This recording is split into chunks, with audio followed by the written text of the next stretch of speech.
Hello and welcome to another New Reading cast. As always, my name is Johno, and I'm joined once again for this video by James. How you doing, James? Great, yeah. So, this is the final of the BABW Reading Qualifier. And I see you've furnished Joey with the Neo Reading grid map. I gave him a map because he didn't have any mat all the way through the card. I thought he should probably have a map. We should mention that there are a few prizes up for this game. So both of these guys have already qualified by virtue of being top two for the BABW Qualifier, the finals, I should say, that were in London. But also, nice friendly handshake. The winner of this game will get a copy of Dare and Destiny, which we mentioned before. That's crucial. People were excited about, let's be fair. But do you know what's even more important than that? Is the bell. The bell, it is the bell. So right there in the middle of the screen. It's on the screen, at the bottom of the screen, you can see a bell that you'd find on a bike, and for some reason, that represents the dominance of Reading versus Oxford. So it always comes out in Reading versus Oxford. And to a lesser extent, Aldershot, but they don't hold on to it very long. But we should focus on the actual game, because Joey has managed on turn one to run straight into a Cortex lock, which is hilarious. And look at what he loses. He loses some great cards. He loses the Aesops, the Daily cards, David, and a Pancakes. Like, those are good cards. Yeah. Every time. That's fine. I'm sure he'll bounce back from it. Meanwhile, Stu creates a remote, ISIS R&D, takes some more credits. Well, Stu put down an Astro, in fact, so we can see that he put down an Astro, so that's interesting. So Joey obviously can't run it because he's drawing. He probably won't check it because he's going to spend most of the turn drawing up. So, and this is what we said in his gaming against Brendan, is that Cortex Lock can create windows. Yeah, because normally the response of Cortex Lock for the runner is they just draw. Yeah, I'm not sure if it's Cortex Lock creating the window of Joey's own play. Well, a successful Cortex Lock can open windows. So he installs a Clot, so he must be betting that's a Sansan. Joey, I've got bad news for you. Yes, Clot will do nothing against an Astro. Some really nice play from Stu here. Yeah, sometimes you have to put them down on the table, and that is aggressive and great play. So Joey's going to struggle now with an Astro scored for two reasons. If Stu draws an Astro, he can score it out very easily. There is a Clot, but he can wait a little bit. But also, it kind of turns on the kill as well. Because Astro can help score breaking news, landing tags, that kind of thing. So meanwhile, Joey's going to street pedal Lamprey to install for a mill. He still hasn't got Wildside or Aesops or anything online. He did lose some of these things. There was no reason to run on that click. R&D wasn't even iced. Why run HQ? Just no reason. Yeah, maybe he obviously wanted to force a res. Maybe he had Parasite. So he's actually got enough stuff here to just walk through the Cortex. Yeah, so he installs enough things to just walk through the Cortex lock. He does have two Lampreys as well, so he kind of pretty poor. Yeah, he kind of keeps the money down. This is actually nice play from Joey. So there's a Scorch in hand. He runs again, but does he want? He's going to take another 2 credits. He takes another 2. Yeah, so he's down to 4 now.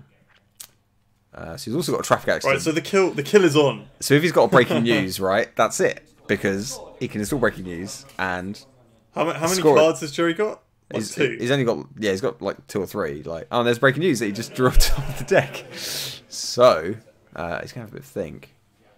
I feel like this is it. Purge there? So he did purge, to kill a thing. I feel like he might have. Maybe he had 4 cards. I don't know. I feel like he could have. He had traffic.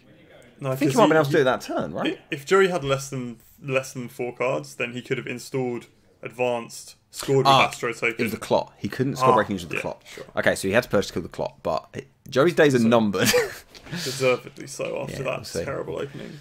So he passes his turn. He's, I think he's once again finished with fewer than 4 cards. Gets an Astro milled. So no, he's so he's going to run archives to check archives. So he takes the Astro and some other things. Data Raven. Yeah. Hard. Really interesting. Bit of other kind of money making nonsense. So he passes the turn with 3 cards. So Stu draws up. Joey. Gets a draw from the NEH ability advance. Astro token. Yep. So the breaking news is 2 tags and Scorch. Joey, you Joeyed it up. You truly Joeyed the hell out of that. So that has got to be one of the shortest videos we've ever done. Because it was truly and. It was quite hilarious because it was obviously a really long day and it was such a quick game. It was final. Such an anticlimax as Brendan leapt across the table to grab the bell for Stu. So it was. Didn't want Stu to leave that behind. So wow. So it was an incredibly. There were only 9 turns in total. So that was Stu's 5th turn. Stu deserved to win. Actually, he's a good player. He's a good player. He spent a lot of time under Brendan's tutelage. And it was his day. He performed very well. He defeated the master. I think he played he played Brendan Stu. against the Swiss. He played Brendan the Swiss. They split murders. Yeah, from what I remember. I think so. I think it was a MBN split, right? Yeah, it was definitely. I think they're both playing identical decks on the day. Their decks were almost identical. They're like 1 or 2 cards different. Yeah. But yes, very pleased for Stu. He'd been deserving a win and finally got one. Yeah, that's it. So he walked away. So he and Joey walked away with a ticket to the BABW final. Yep. Which is quite exciting. Coverage of that tournament will be coming up next on the channel. I look forward to it. I was in hospital for that, yeah, I haven't seen any of it. So yeah, you'll be able to see all of it. And then Stu walked away with a very nice Matt Fem, very nice as well. The bell. He walked away with the bell. Of course, and a copy of Data and Destiny. So one of the first people in the UK to get hold of that, I think. Now, you and I were both very lucky to also get copies of Data and Destiny from Gen Con. As TOs for the Reading store. Daryl and Becky very kindly brought us back a copy each as well. Yeah, so as mentioned in the previous video, the owners of Eclectic Games that host our tournaments were at Gen Con and managed to get a couple of boxes to bring back for us. So you've been playing a lot of Apex, and I kind of stuck with Adam. You play a lot of Adam, yes. And I know Stu's been playing around as well. So the three of us have been, when we meet up, occasionally having Dare and Destiny talks. Yeah, feels very elite. I'm glad it's out now. Well, it's out now, yeah. Because I think that there are some really interesting cards in that box, and it's going to really freshen up the kind of scene a bit. I'm excited to see what other people are going to do with some of these kind of new unorthodox runners and identities. Yeah. So we have Jank Tourney coming up soon, which is a format we have in Reading where we just hand out random IDs and encourage terrible decks. And I got Apex, so I need to come up with. I think any Apex deck will be Jank. I think that's fine. I think fundamentally, there's no competitive Apex deck. Not right now. We can live in hope, Johnny. So I'll try not at the moment. Yeah, I've despite the amount of time I've spent playing Apex, it really struggles. It's got a lot of glaring weaknesses. Well, I took it to a 1 core and 1 expansion box tournament yesterday at Aldershot, and it did okay. I'd not played a single game with Apex before that. Yeah. So it was a bit of a learning experience, but I probably could have won 3 out of the 4 games I played without making a couple of critical errors. Yeah, so but I think he's okay. Yeah. I like Sonny. I think Sonny's the stronger of the runners. I know you like Adam. I think Adam is by far the strongest of the 3. I know that Adam has. I think Brendan believes that too. I think Adam has obviously a lot of upsides, but I think there are a lot of cons. And I know there's arguments about whether you should kind of love good and battle against the directives, or if you should kind of just go with it and be reckless. I think if you don't want to use the directives, you might as well pick another ID to play. Yeah. Because if you're not making the most of them, you're just not gaining any benefit from it. Yeah, that makes sense. That's the whole idea, is that it has those cards pre-installed, ready to go. I think the key thing from Adam, from my perspective, is it has a lot of early game pressure, which means it's fast enough in some ways to potentially put some pressure on MBN at the moment. I've enjoyed my time playing Sunny, but the Sunny deck I played and had some success with wasn't it wasn't all in Sunny. It wasn't just all the Sunny cards and a bunch of stuff to give you a link. It was basically some core Sunny stuff and then just a bunch of good cards. It was almost a criminal deck with some Sunny. Yeah. And I think that I think that's what's interesting, is that the 3 IDs are all very interesting and they add new interesting influenced neutral cards, if you like, to other factions. But and also the theme of them as well is just really good. Yes, that's true. Having said that, on the other hand, I've played very little MBN. And I know that you've played a lot of MBN from Data and Destiny. I love the MBN stuff. MBN's definitely I love MBN in general, but the MBN stuff in D&D is fantastic. I started off playing a bit of Spark, and I think that's a pretty solid identity. I played some Sync, and you just can't afford to clear the tags at that point. I've only played Sync, and I struggled with it a little bit. I played it for a kind of local achievement, but I haven't really played much MBN. MBN's a blind spot of mine. I'm really bad at it. I'm bad at playing it. And so for the Jank tournament, I got Soul. I got Soul. So I won't give away any of my special tech, but I've been doing quite well with it. And it's certainly, I thought it was going to be the weakest of the 3 in the box, and that might still be true. But it's certainly not. It's not a walkover. It's a pretty interesting idea, I think. Yeah, okay. For a Jank tournament, anyway, I think it'll be fine. Yeah, that's true. Yeah, much better than my Ian Sterling deck. Actually, and speaking of our Jank tournament, our next video will be a game from our previous Jank tournament. So obviously it's the very common matchup in our next one of Nasir versus Next.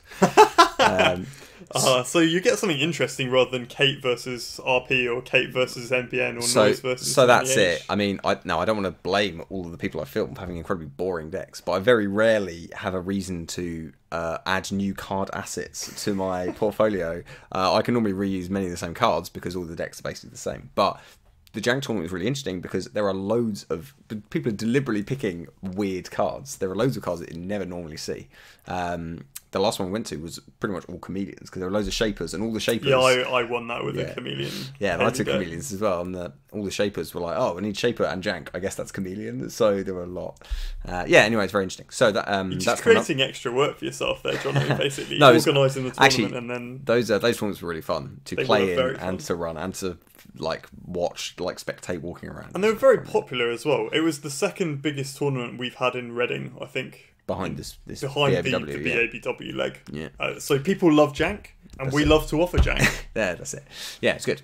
That'll be coming up soon, so we'll be able to watch that.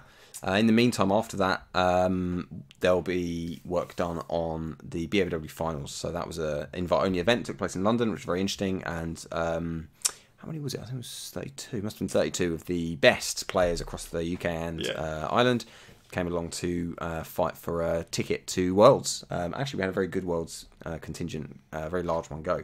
So, and they all did pretty well, I think. They all did quite well. We won't spoil who won that tournament, but one of them did.